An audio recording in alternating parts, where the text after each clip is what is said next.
All right, it's the top of the hour, and to be respectful of everyone's time, we'll go ahead and get started here.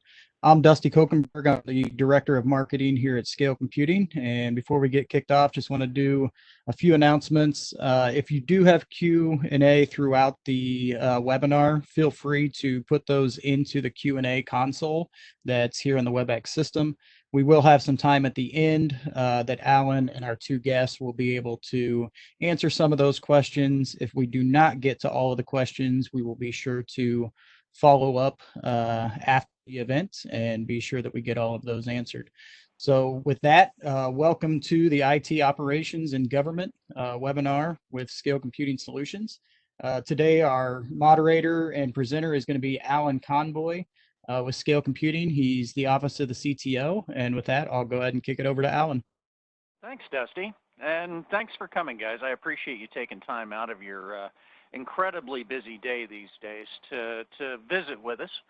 If you have questions, like Dusty mentioned, go ahead and make sure you get those into the chat session. We'll make sure to get them answered as fast as we can get to them. Now, with that being said, I'm lucky enough today to be joined by two guys that have been hands-on in the governance space with Scale for their infrastructure for quite some time, and wanted to host a meeting for folks that face many of the same challenges they have to talk specifically about how infrastructure can be brought under control in a manner that anybody can do at a price point that makes sense for budgets the way they've become. So I'd like to introduce both Chris Israel. He's the IT director for Madison County, Kentucky, and Brent Ruggles. He's the IT manager for Grafton County, New Hampshire. And with that being said, I'd like to go ahead and dive specifically into Chris's background and what brought him to looking at Scale. Hi, Chris. How are you? Good morning, everybody. Doing well. So do me a favor. Talk a little bit, if you will, about the challenges that you face unique to the county there, and some of the things that led you to looking at new infrastructure, getting away from the old school, so to speak. Yeah, getting away from the old school, that's a good way to summarize it. Madison County is unique. I don't know if many people know this, a few people do, but Madison County, Kentucky is actually a host to a chemical stockpile, has about 523 tons of nerve agent, GB, VX, and mustard that's stored on an Army depot inside of Madison County. There's only two remaining Army stockpiles in the nation, and one of those is here in Madison County, Kentucky, and the other is in Pueblo, Colorado. So we are fortunate enough to have lots of federal funding that gives us lots of money to afford the nicest things in technology, and it really gives a lot of good infrastructure. The problem with that is that we are nearing the end of that program. Within probably 2 to 5 years, all of those chemicals will be destroyed, and that money will dry up. We won't be receiving those funds anymore. So we like to call it, we've been buying the Cadillac, we can't really afford it in the future. So kind of the mission from our administrative people was to find out now when we're upgrading infrastructure to buy things that we can afford once this program ends. So that's what I was challenged with. And the infrastructure that was old was all heavy VMware.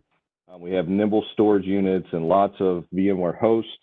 Those hosts were anywhere from 12 to 15 years old. We were landlocked on the VMware product scale. We couldn't move past version 6 of vCenter. We are, like many of you, probably bound by the CJIS regulations for 911 centers and the sheriff departments and law enforcement. And now they're requiring you to be on the latest software and the latest revisions of hardware in order to be compliant. So we were facing an issue of we had to buy infrastructure that we could afford in the future, even though we pretty much had an unlimited pot to start with at this point. But we got to be able to afford this in 3 years when it goes away. And we wanted to find something that was easy to maintain. One of the other panelists, Brent Ruggles, talked just Tuesday about how he kind of found Scale. I didn't find Scale. Scale kind of found me. It just came up in a conversation about, hey, have you ever heard of Scale Computing? Have you ever heard of a different infrastructure other than VMware? And honestly, no, I hadn't. VMware was the one we'd always used, the one that everybody talks about. It's the giant, so to speak, right? So we're faced with multiple vendors. We had the Nimble, we had VMware, we had contractors, and they all do the famous thing of what? Pointing the finger at each other when things don't work, right?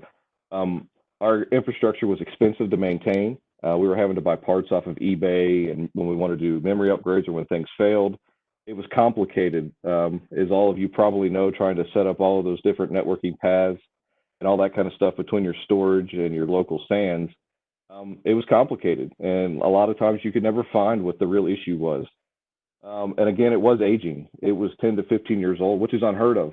But we really thought like the hardware was giving us a good life, but we just can't meet the current compliance regulations to keep that hardware. So where we were kind of looking for stuff, we weren't. The current plan was just to buy new hardware and keep on moving with VMware. I just happened to go to a little luncheon with a vendor who mentioned it, and here we are. And I can't say that we're probably happier than we've ever been. Scale's been an awesome product for us. Just a little bit about what we do. There's about 700 users in 26 different facilities across the county that account for about 23 departments or agencies. And again, those are like 911 systems, the sheriff's departments, the emergency operations center, plus the chemical stockpile part of that we talked about earlier, and all of the county administrative offices. We really wanted something that was highly available. The system we were operating in VMware was kind of highly available, but as you know, if you've done your research, it's very expensive to make it highly available and redundant. We wanted something that was scalable, easy to use, and affordable. So kind of what we did is we worked with Frank and the team there at Scale, and they just did an assessment of our infrastructure and found out, what kind of horsepower we needed and what that looked like. And as we showed up there, we ended up with a 4-node cluster. It's actually production. It was ordered, shipped. We racked it up and installed it in a matter of like an hour. It was really easy to do, and they provided tools for us to be able to convert from VMware to Scale. The other awesome part of it was we were able to, with the same funds, purchase another 4-node cluster that gave us disaster recovery. We'd always had backups, and I was very nervous with the backups. It was a Veeam backup infrastructure. I wasn't sure if it would ever work when we really needed it the most. But I tell you what, this Scale product, we've set it up, the other disaster recovery cluster down about 25 miles from our primary location. It's connected via a microwave ring. And about every hour, we're taking a snapshot and replicating that stuff all the way 25 miles. I can sleep at night and be happy. And as Brent will talk about too, we did it all at a fair price point. It was easy to afford, easy to set up, and easy to maintain. So, Chris, how long have you guys been up, running in production on HC3 now? Since October of 2019 is when the first set of nodes went in. So just a little over like 7 months now. Okay. And from a costing perspective, compared to what you were looking to have to do, how did Scale rank up there? Oh, yeah. If we were going to repurchase the VMware licensing and get the same DR recovery, I wouldn't say half, but, several $100,000 in savings by not choosing a VMware platform. Now, here at Scale, one of the things we like to refer to ourselves as is autonomous hyperconverged infrastructure. One of our claims to fame historically has been, all the way back since 2011 when we coined the term hyperconvergence in the first place, is the ability to be friendly to everybody, not just VCPs and CCNEs and SNIA certified storage engineers. Has that been your experience administering HC3 compared to dealing with your legacy VMware-based infrastructure? Absolutely. And we were fortunate enough to be, Veeam certified and VMware certified, and we went to all the Nimble classes and had all the instruction. But with this Scale product, it's like plug and play. It was really, it's kind of hard to fathom in the IT world that something that is good is easy to do. I think I probably struggled with that a little bit. This is almost too easy. It can't be that good, but it is. It's really plug it in, set it, and forget it. I hope that doesn't sound too marketing, but that really is the truth. Well, that's what we were shooting for, and not from a marketing perspective. So I'm glad to hear it. So I'd like to go ahead and introduce Brent as well, so that we can get his take on what it's been like for the county to have moved to HC3. Now, Brent, as I recall, you moved to HC3 quite a while back. Yeah, I was an early adopter, and I'm not looking back at all. We got going with the product, I believe it was in 2015. We brought in 2 of the HC3 node systems. We've just recently received a 3rd one. We were running on a product that began with V, and we ended up kind of in a hostage situation where we were using the vSphere Essentials Plus product. There was no easy migratory path to get on to the next release. We were getting vSAN shoved down our throat. So I had to get basically going on research on where we were going to go. Hyperconverged was fairly new at that point in time, and I did a lot of research for a couple months, and the name Scale kept coming up. The VMware product was extremely complicated. Updates were always nightmarish. While they would fix some things, we'd have other things, new problems arise. We received our first clusters, and we got our first cluster racked and stacked. And again, our VMware product took weeks to get going. We turned up our first cluster similar to Chris, and it was under an hour. Rack stacked, and I think from turning it on, loading the actual program to boot up the cluster under 15 minutes, and I pretty much fell out of my chair. Product's been fantastic to work with. We're currently using 2 of our 3-node clusters for live production, and they basically replicate snapshots back and forth. One of those is getting older now. We brought in a new one, and we're going to, similar to what Chris was doing, use one as a backup, just to store basically replicated snapshots from other systems. We're on like a small college campus with a fiber ring. So we basically have these in independent silos located in separate buildings for disaster recovery. And the product has been fantastic. The price point was fantastic. It was definitely, back then, it was a little under half of what we would have had to go with to get equivalent equipment from another vendor.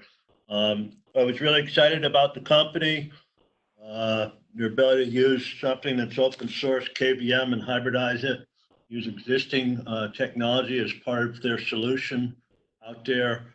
I coined a phrase, it's like Bronco K-Tel. You literally do set it and forget it. Extremely easy to manage. Updates have been flawless.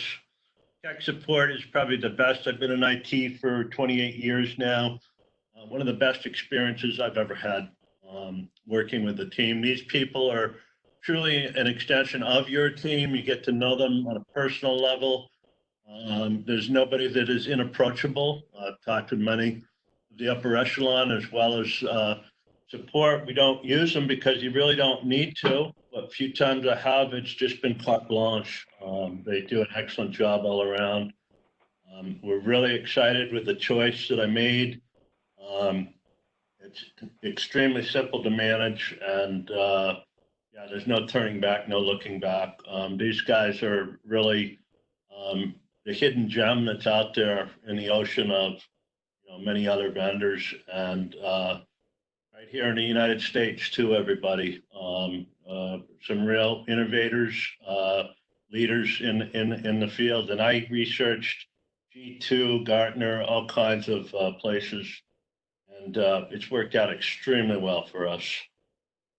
I'm glad to hear that, Brent. I really am. And that's obvious, evidenced by the fact that you've come back to update to even a newer node family, add yet a newer node family. Now, I noticed that you're also using it for a lot of the same use cases that Chris is here.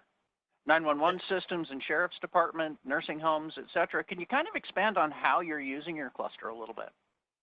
Yeah, well, we're actually using it. We've got 10 remote police department agencies that are actually coming in remotely to access basically the the database for criminal records and such in the area, in the county. We've got nursing home systems on it, attorney systems, nursing home, the whole gamut. So we need something that's CJIS compliant, HIPAA compliant, fault tolerant, which this solution, the way we've set it up, gives you that. It's just been fantastic. You know, I hired a new person in our IT department not too long ago. It allows us to do more with less, and training. It's just easy peasy. I can't say enough about it. We love the system. We love the people. You know, they're a great team to work with. Well, we're glad to have you part of the family here at Scale, Brent. You know, Chris, I'd like to flip back to you real quick, if you don't mind. I noticed something interesting here. You have an extra cluster. And I believe when we were speaking the other day, you mentioned a very interesting use case for that I thought some of the folks attending this might find interesting. Yeah, so we did actually purchase a whole nother separate cluster that's 3 nodes of Scale. What we're doing with that is we were approached by one of the other counties in Kentucky. He was a newly elected official. He didn't have any high IT staff. He was still using green screens for his financial software. He just came and met with us to kind of talk about some of the things that we were doing, the software we were using, because he just didn't have any guidance. Oddly enough, he was the one that approached us and said, hey, I don't want to hire people, and I really don't want to invest in an infrastructure, but I got a lot of money, oddly enough. Would you ever be interested in hosting data for us? And where we have all this federal money that's coming in, we have a fairly nice data center for a central Kentucky county. It can withstand 250-mile-an-hour winds, and it's got diesel generators and backup air conditioners, you name it, and water. It's got everything you would ever want. So we were like, I never really thought about it, and it was at the exact time we were actually purchasing our production nodes. So we did sign an agreement with them. We have a separate 3-node cluster that is in our data center that is hosting servers for another county government. And we're doing that completely through the Scale node, and then we're taking that node and replicating to our DR node that's in another location as well. Outstanding. Outstanding. I just found that use case to be very interesting, almost MSP-like, but in the governance space. And I wanted to share that message with folks. Really kind of demonstrates the flexibility of the platform. Yeah, and the great thing about that is that it, we paid X for the product, put it in with just our time, a little bit of time to put it in and set it up. We're going to turn a profit in year 1. That's outstanding. That's absolutely outstanding, especially in days of challenging budgets like we're having today with everything going on in the world. So let me do this. I'd like to talk a little bit to folks about what Scale's HC3 platform is. Essentially, many, many years ago, the other founders and myself set out to solve a problem that everybody seemed to have and nobody seemed to question. Why was virtualization so complex, so expensive? Why did it have so many moving parts from so many different vendors? And we discovered all those years ago, back, about 2008, it's because virtualization had never been purpose-built. It was an amalgamation, if you will, of different parts and different technologies from different technology domains, kind of shoehorned in together. So we decided to sit down here at Scale and create from whole cloth, from a clean sheet of paper, how highly available virtualization should have been done in the first place. Not necessarily focusing on the needs of the hallowed halls of the Fortune 50, but rather focusing on the needs of every man, the folks that could use virtualization the most. What we designed, writing every single layer ourselves, the storage stack, the cluster orchestration stuff, the management stack, the DR stack, the hypervisor integration stuff, everything, came to be known as HC3. The term hyperconvergence, or HCI, was actually coined by an analyst in Boston, now retired, Arun Tanaja, specifically to describe what we had created. Autonomous hyperconverged infrastructure, one that self-heals, self-load balances, self-manages, and frees you up to focus on things that are less mundane, less focused on figuring out what cable got kicked out, what power supply went up in smoke, while keeping everything running, but doing it at a price point that makes sense. Now, we've been in this industry for over a decade now. You'll find us all over state, local, federal governments, both here in the States and globally. Here's just a few examples of some of the folks that are running HC3 for their core infrastructure and for other functions as well. Now, there's certain advantages that come with running your infrastructure on HC3. You don't need to be a VCP. You don't need to be a CCNE. You don't need to be a SNIA certified storage engineer. Often I joke about the fact that, well, you can literally take a kid straight out of the local community college, still waving around his A+ cert like he's the first human to ever get one, and be able to have that guy sit down, stand up an HC3 cluster, create virtual machines, set up DR, do failovers, failbacks, etc. Funny thing is, that's not hyperbole. That's the truth. It really is that easy. You see, when you design an entire infrastructure from the ground up and build every layer specifically to work directly with every other layer, those are the kinds of things that you can do. You can get rid of storage protocols entirely. We did. You can get rid of concepts like LUNs, etc. We don't need CVMs, we don't use them. We don't need VSAs, we don't use them. We use storage as it should have been used all along. You'll find that kind of mentality throughout an HC3 implementation. Now, here's just some of the high-level bullet points. I'm not going to sit here and read them to you. You guys can read just as well as I can. Pardon me. Of what HC3 does for you. I'm going to walk you quickly through a little timeline on the background of the company. Launched the company formally back in 2008, looking to answer that specific question. Why was highly available virtualization so complex and expensive? By 2011, we had our answers and had our base platform. Launching it in 2012. Oddly enough, for a platform that uses zero VMware code of any kind at any level, we chose to launch it at VMware's flagship show, VMworld. I highly recommend that if you ever have the opportunity in your IT career to do that, go for it. It's a lot of fun. You won't be invited back, but it's an awful lot of fun to do. Now, over the years between then and now, you can see where each of those large landmarks have validated our approach. And as we've grown, we've discovered that we can fit from the smallest of the small to the largest of the large. Now I'm going to jump forward here and start talking about specific things you can do with HC3. We'll start with the basics. Server workloads across the board. Traditional virtualization. You can run your entire infrastructure on an HC3 platform at half the cost of doing it with the legacy approaches. Leveraging the same hypervisor that powers things like Google's cloud, AWS cloud. One of the largest used hypervisors on the planet based on KVM.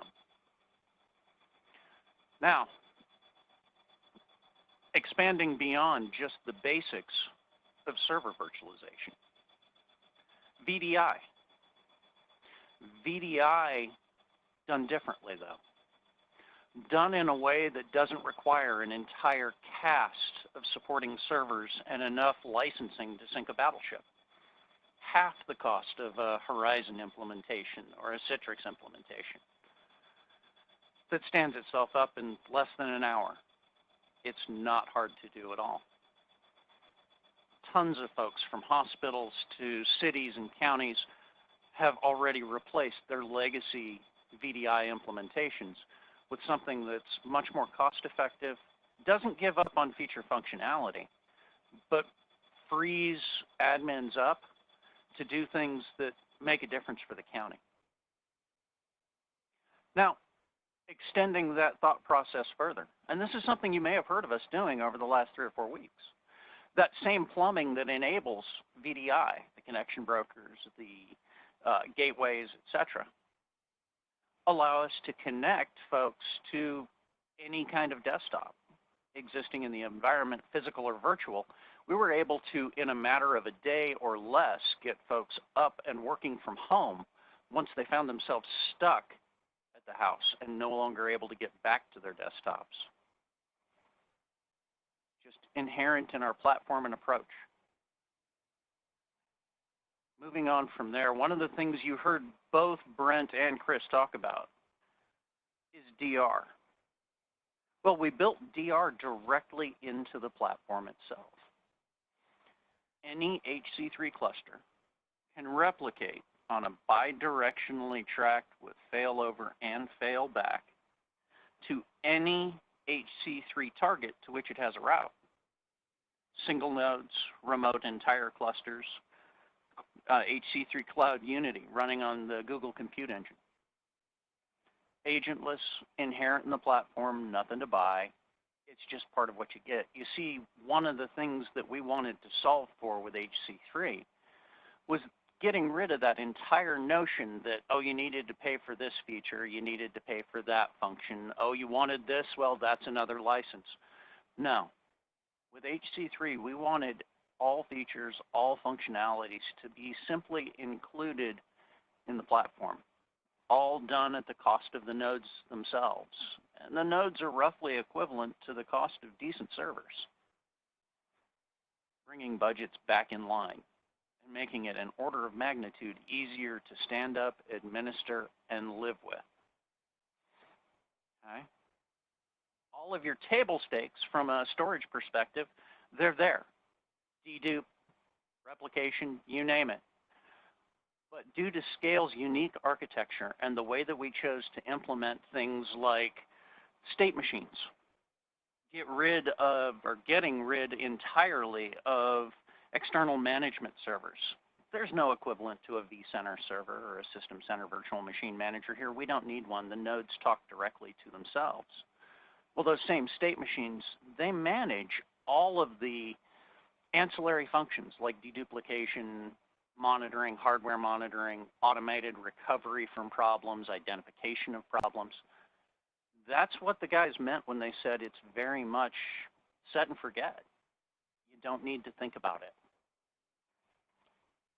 Now, going beyond just DR. DR we build in, but we've also built out our ecosystem of other vendors out in the space that want to work with HC3 as well. Part of that is for even more advanced backup and native ransomware protection, active ransomware protection.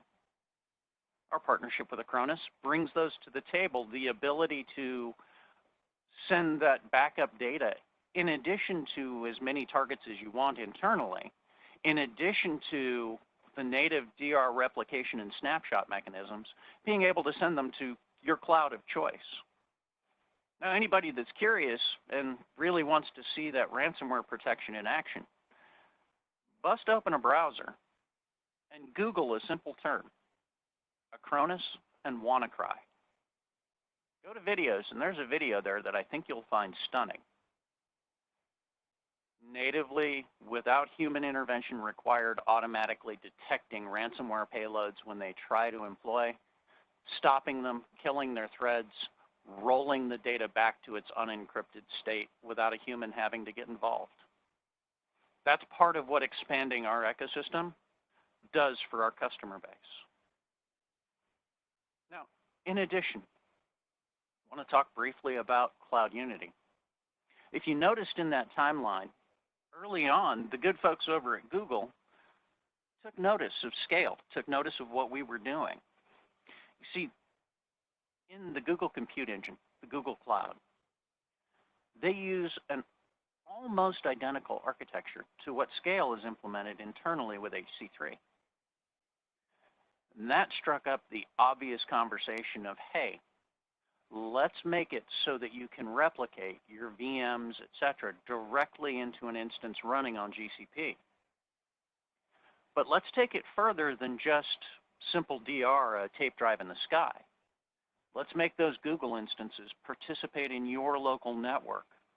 We were the first to implement layer 2 VXLAN overlay so that those Scale nodes in the cloud participated in your local network.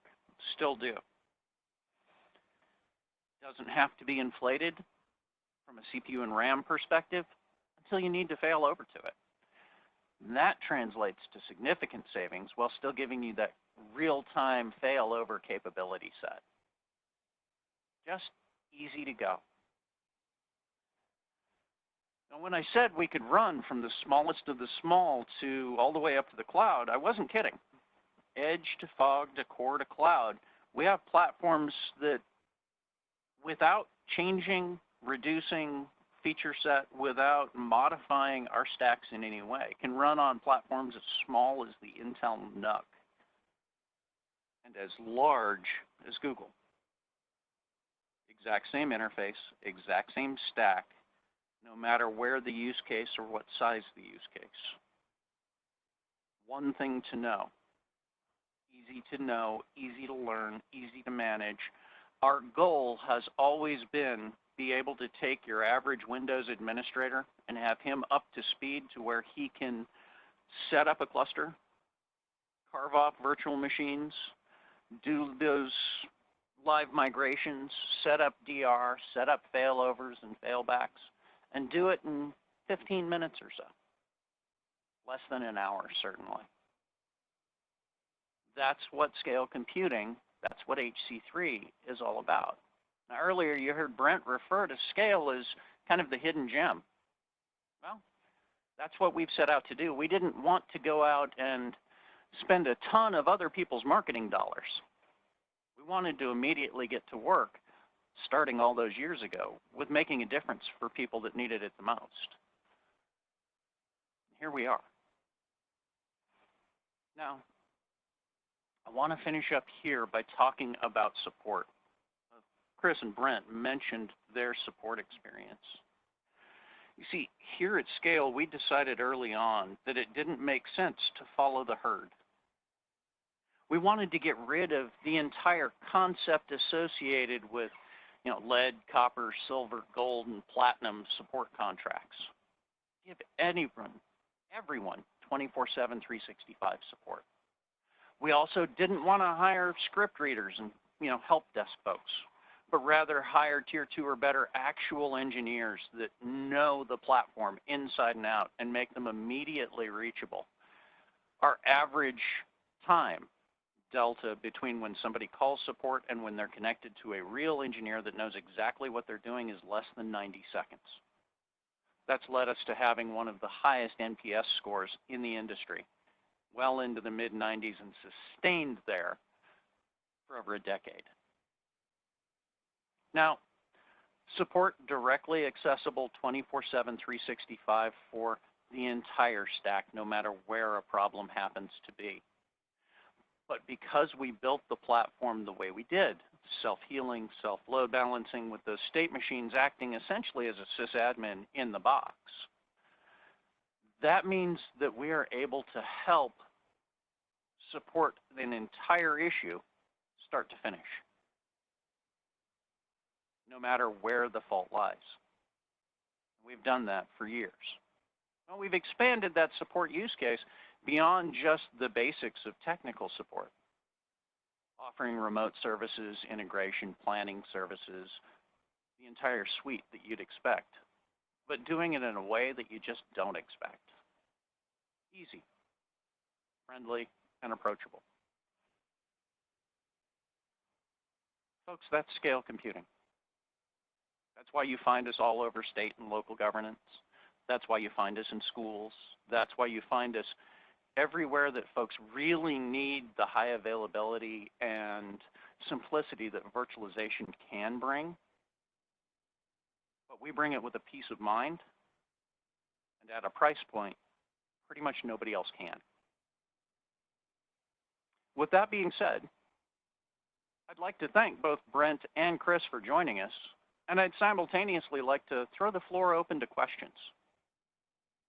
Yes, excellent. Thank you, Alan. Thanks, Brent. Thanks, Chris. There are a few questions that have come in, so I'll open it up to the panel.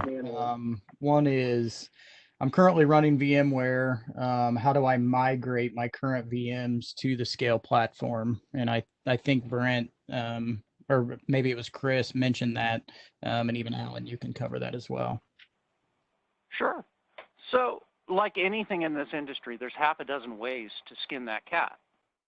But we wanted to do something better and different for folks needing to do P2Vs and V2Vs. You know, historically, guys had to burn a weekend per system, wanting to move from one platform to another, from physical servers to virtual servers.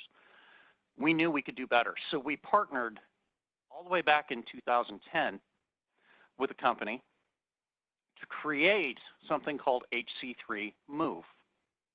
Now, of course, we have the ability to simply import your VMDKs.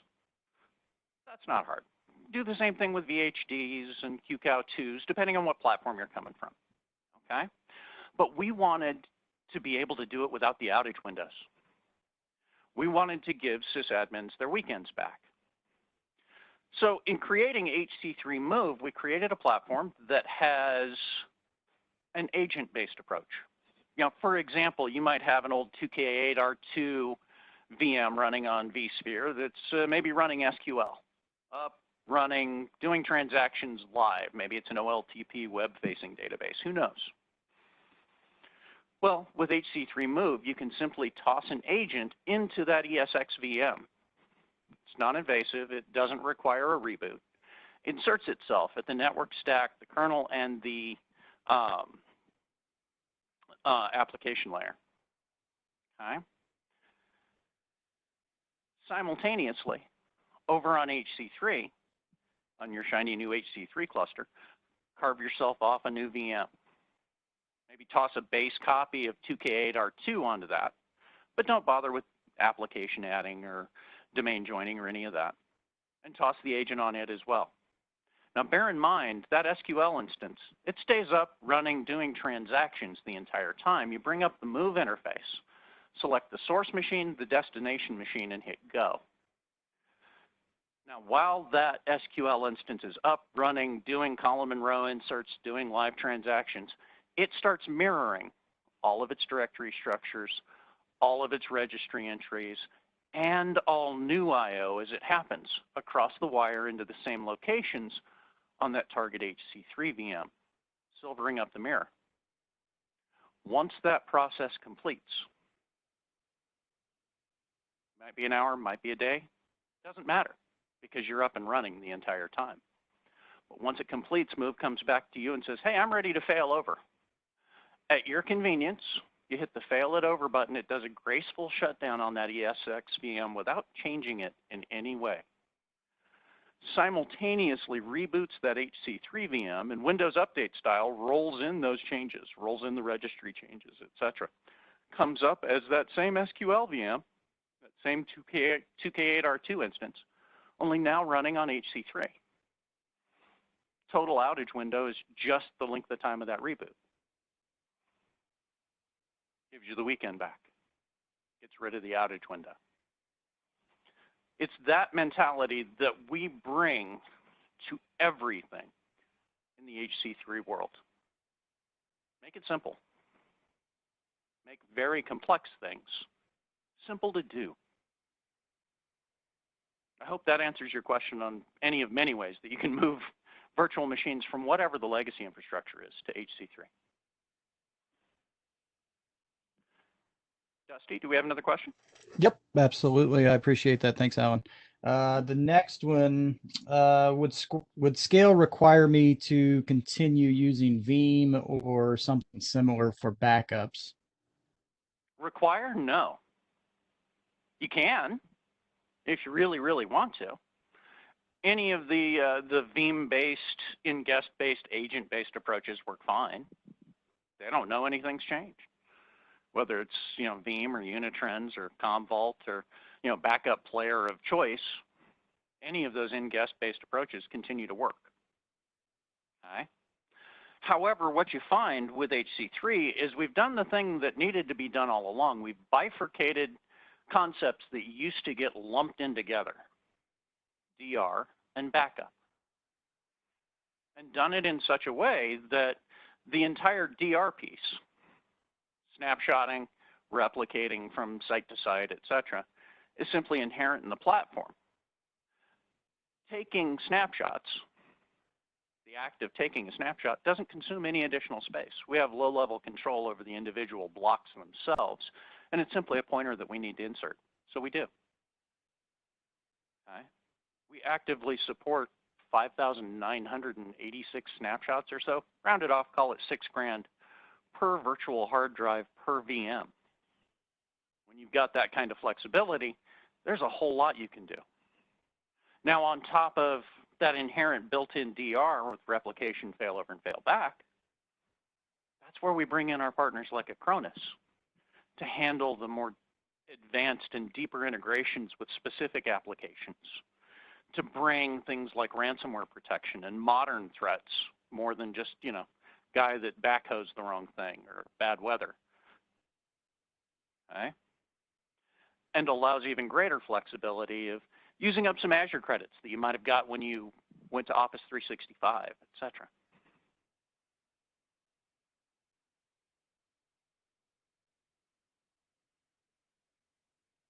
Excellent.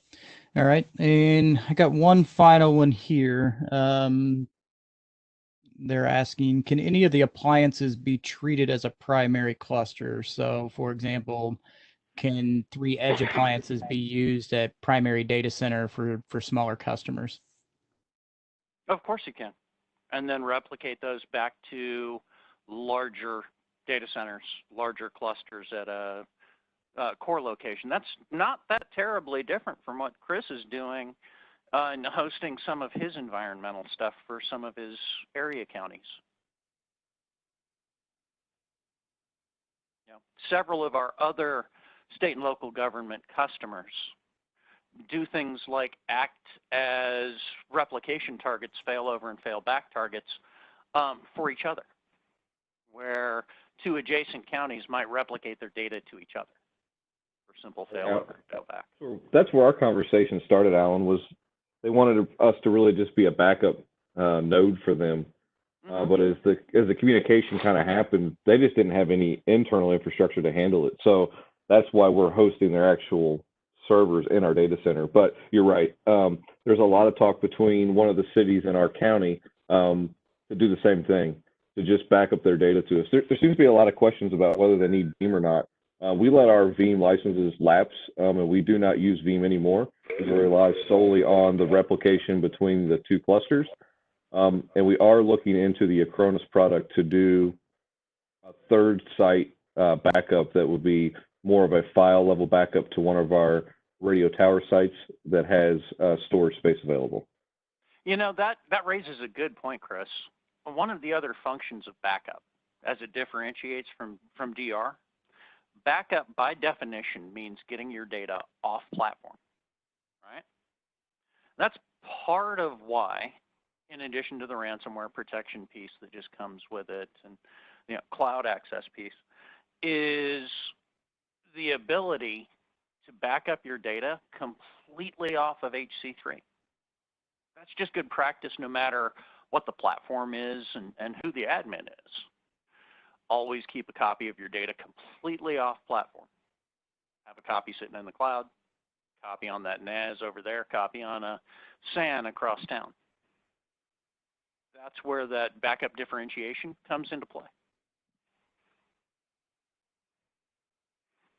All right, excellent. We'll take one last question, and Alan, I think you're the perfect person to answer this. So if you have an existing scale cluster for server virtualization, but are interested in the VDI and Leo stream, is the recommendation to set up a separate 3-node cluster to start the VDI, or can we start with what we have?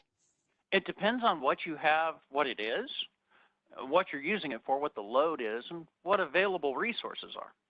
You know, for some guys that just have a handful, maybe 20, 25 VDI VMs, of course, they've got plenty of overhead and room on maybe a hybrid cluster, something that's got a flash tier and some spinning disk.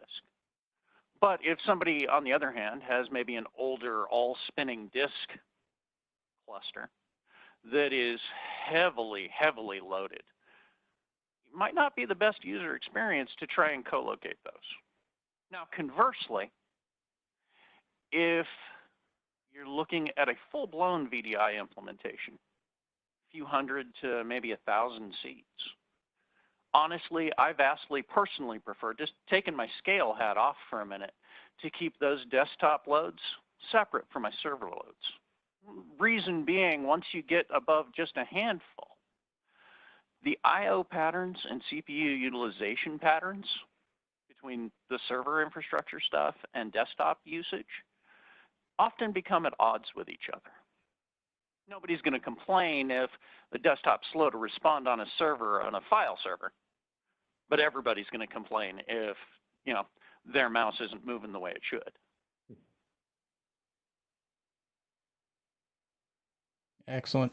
All right. Well, I want to thank Alan from Scale Computing for joining us today, and definitely Brent and Chris for taking the time out of your busy schedules and joining us. It's always good to have customers who you know, are in the wild in the industry using this product and being able to come on and talk about that. So we do appreciate everyone who joined as well. We will do some follow-up. This was recorded, and we can also share the slides. So with that, I will go ahead and conclude today's call, and everyone stay safe and enjoy the rest of your week. Thanks all.